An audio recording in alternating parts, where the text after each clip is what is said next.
আমার রান্নাঘরে আপনাদের সকলকে জানাই স্বাগত। আশা করছি আপনারা সকলেই ভালো আছেন। পোলাও তো আমরা কখনো কামিনীভোগ চাল, কখনো বাসমতি চাল অথবা চিড়ে সুজি দিয়ে বানিয়েই থাকি। তবে আজ আমি পোলাও তৈরি করব, কিন্তু চাল চিড়ে সুজি কিছুই থাকবে না। তাহলে চলুন বানিয়ে ফেলি নিউ স্টাইলে ব্রেড পোলাও। তার জন্য প্রথমেই আমি কয়েকটা স্লাইস পাউরুটি একেবারে টুকরো করে কেটে নিয়েছি। আর দুটি পেঁয়াজের খোসা ছাড়িয়ে নিয়ে পেঁয়াজ দুটিকে একদম কুচি কুচি করে কুচিয়ে নেব। দুটি পেঁয়াজই কুচিয়ে নিয়েছি। এবার অর্ধেক টমেটোকেও কুচিয়ে নেব। আর টমেটোর বীজ কিন্তু ফেলে দেব। এইভাবেই মাঝখান থেকে টমেটোর বীজ বাদ দিয়ে টমেটো কুচিয়ে নিতে হবে।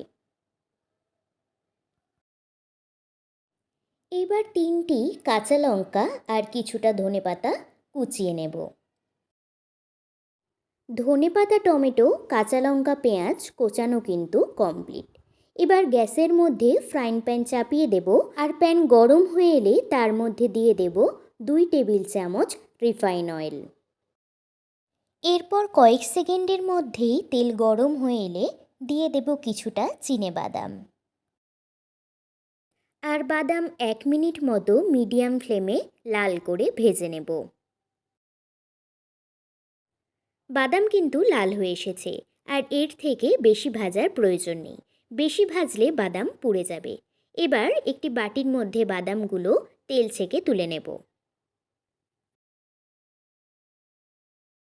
আর ওই তেলেই পাউরুটির টুকরোগুলো দিয়ে পাউরুটির টুকরোগুলো 2 থেকে 3 মিনিট মতো একদম লো আঁচে ভেজে নেব। পাউরুটির টুকরোগুলো ভাজা হয়ে গেছে। এবার নামিয়ে নেব।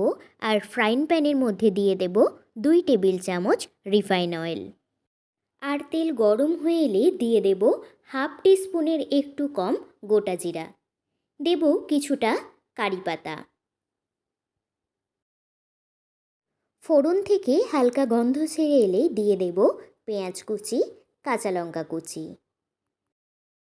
আর হাফ টিস্পুন লবণ দিয়ে পেঁয়াজ কাঁচা লঙ্কা একটু ভেজে নেব। আর লবণ কিন্তু এখনই ব্যবহার করে ফেলব। পাউরুটি দেওয়ার পর যদি লবণ দিই তাহলে পোলাওতে ঠিকভাবে লবণ মিশবে না। এছাড়াও পেঁয়াজ ভাজার সময় যদি একটু লবণ দেওয়া হয় তাহলে খুব তাড়াতাড়ি পেঁয়াজ নরম হয়ে যায়। এবার এর মধ্যে দিয়ে দেব টমেটো কুচি। আর টমেটো প্রায় 1 মিনিট মতো মিডিয়াম আঁচে ভেজে নেব।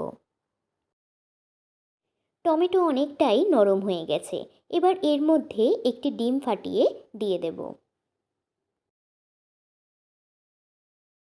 আর ডিম ভালোভাবে ঝুরি করে নেব।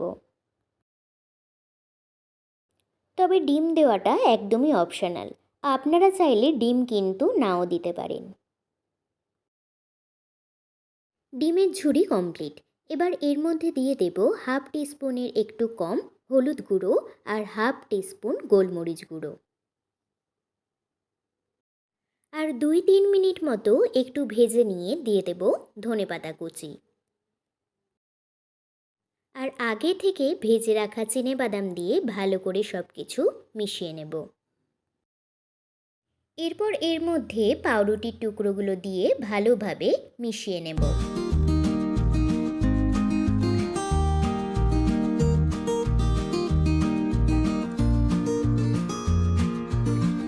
কয়েক মিনিট মিশিয়ে নেওয়ার পর এবার এর মধ্যে ছড়িয়ে দেব চাট মশলা। এবার একটু চাট মশলার সাথে সব কিছু মিশিয়ে নিয়ে প্লেটের মধ্যে নামিয়ে নেব। রেডি হয়ে গেছে নিউ স্টাইলে ব্রেড পোলাও। স্কুলের টিফিন বক্স বা ব্রেকফাস্টে এই পোলাও বানিয়ে কিন্তু খাওয়াই যায়।